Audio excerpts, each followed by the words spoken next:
But Josephine's visit was to be a short one. Liverpool was on the verge of a cholera epidemic, and admissions to the workhouse were increasing daily.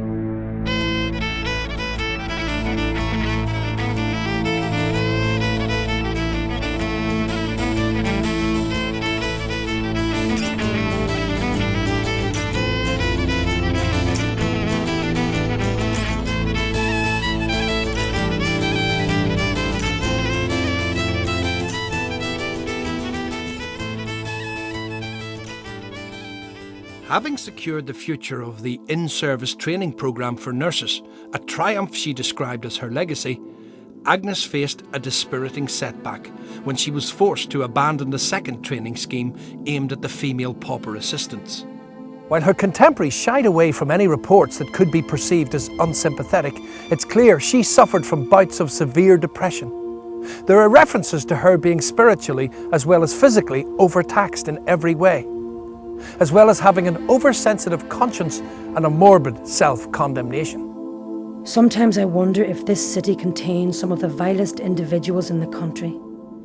They are discharged, cured, then they are admitted 3 weeks later with delirium, and their clothes have not been changed in the meantime. Many of them have developed sores and ulcers. Am I teaching them nothing? Is there no real hope? The Board of Governors has licensed me to act in the face of extreme inebriation, debauchery and disorder. What about starvation, corruption and disease? Does it mention those too? Sign, please. These people will die. They will starve in the streets or they will die of exposure. Have you no conscience? Oh, spare me your Hibernian temper. We have to keep order. Power of scriptural instruction, it seemed, appeared hopeless in the face of hunger and disease. Sometimes we know her own composure was challenged to breaking point. The governor referred to Agnes as that hot-headed Presbyterian woman from Ulster, and regularly referred in his records to Hibernian rows. Yet Agnes refused to take a short, though badly needed holiday in Ireland. The time was just never right. Put away your ledger, Agnes.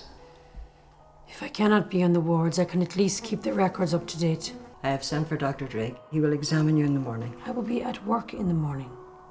Read this. A woman was brought in yesterday who was in such despair that when her infant was born, she slit its throat. Another baby was found in the streets, almost frozen to death, with its cord around its neck. It was only a few hours old. We were able to revive it. Finish your letter. I will post it for you in the morning, before the doctor comes. Tell the doctor not to be worrying with me in the morning. The strength, physically at least, was no longer there. And Agnes Jones died 4 days later on the 19th of February 1868. She was 35 and had been at the workhouse less than 3 years. 3 years in which she revolutionised its existence and strengthened the foundations for the future of the nursing profession. The streets around the workhouse were thronged with mourners as her coffin began its journey to Donegal. Inmates are reported as weeping openly or standing in silent grief as the cortege passed. Florence Nightingale was to pay great tribute with her published biography of Agnes, Una and the Lion, depicting Agnes as the founder of workhouse nursing, taking on the lion of bureaucracy. Rathbone commissioned the respected Roman sculptor pt3 to carve a memorial statue. Originally erected in the workhouse itself, its inscription, "In service she lost her life."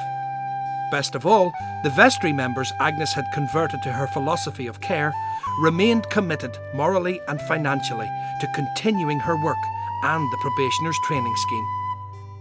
By the time of her death, Agnes had transformed the workhouses from places she had come, in her own words, to close the eyes of the dead, into havens of order, hygiene, medical care, education and spiritual instruction.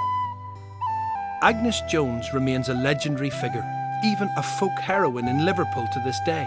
She is commemorated in both its Anglican and Catholic cathedrals. Her story ends where we started, beside the busy main road that links Derry to Buncrana.